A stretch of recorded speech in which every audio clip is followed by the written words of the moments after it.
Ration బియ్యాన్ని అక్రమంగా తరలిస్తున్న వారిపై కఠిన చర్యలు ఉంటాయన్నారు సీఎం చంద్రబాబు నాయుడు. మాఫియా దోపిడీలు లేకుండా ప్రక్షాళన చేస్తామన్నారు. గంజాయి డ్రగ్స్ విషయంలో కఠిన చర్యలుంటాయని, ల్యాండ్ శాండ్ గంజాయి మాఫియా లేకుండా చేస్తామన్నారు.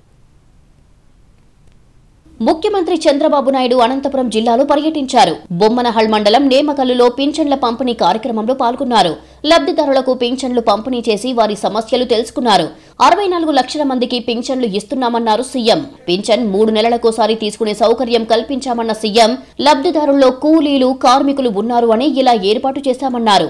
ఏపీలో ఒకరోజు ముందుగానే పింఛన్లను పంపిణీ చేశారు.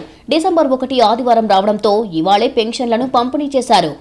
పింఛన్ల పంపిణీలో అవినీతి ఉండకూడదన్నారు చంద్రబాబు నాయుడు.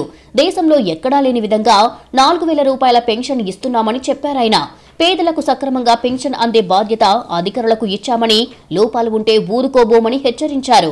కర్ణాటకలో 1200 ఇస్తారు, నేనిచ్చేది 4000 రూపాయలు ప్రారంభమే.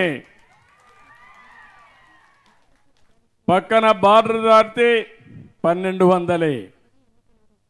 మీకు ఈ వ్యత్యాసం కనపడతా ఉందా లేదా అని మిమ్మల్ని అడుగుతున్నా. ఈరోజు కేరళలో 1600, ఒరిస్సాలో 700, తెలంగాణలో 2016.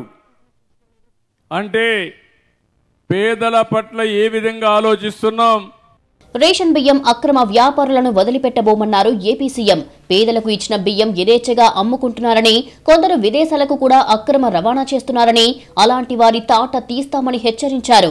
పేదవాళ్ళకు 2 రూపాయలకి ఉచితంగా బియ్యం ఇస్తే ఆ బియ్యాన్ని కూడా రీసైక్లింగ్ చేస్తున్నారు దొంగలు.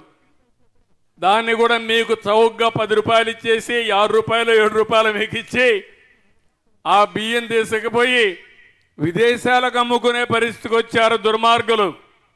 నేను అందుకే చెప్తున్నా, ఎవరైతే రీసైక్లింగ్ చేస్తున్నారో మిమ్మల్ని కూడా హెచ్చరిస్తున్నా, వదిలిపెట్టడం జాగ్రత్తగా ఉండమని హెచ్చరిస్తున్నానని చెప్పి కూడా నేను మీకు తెలియజేస్తున్నా.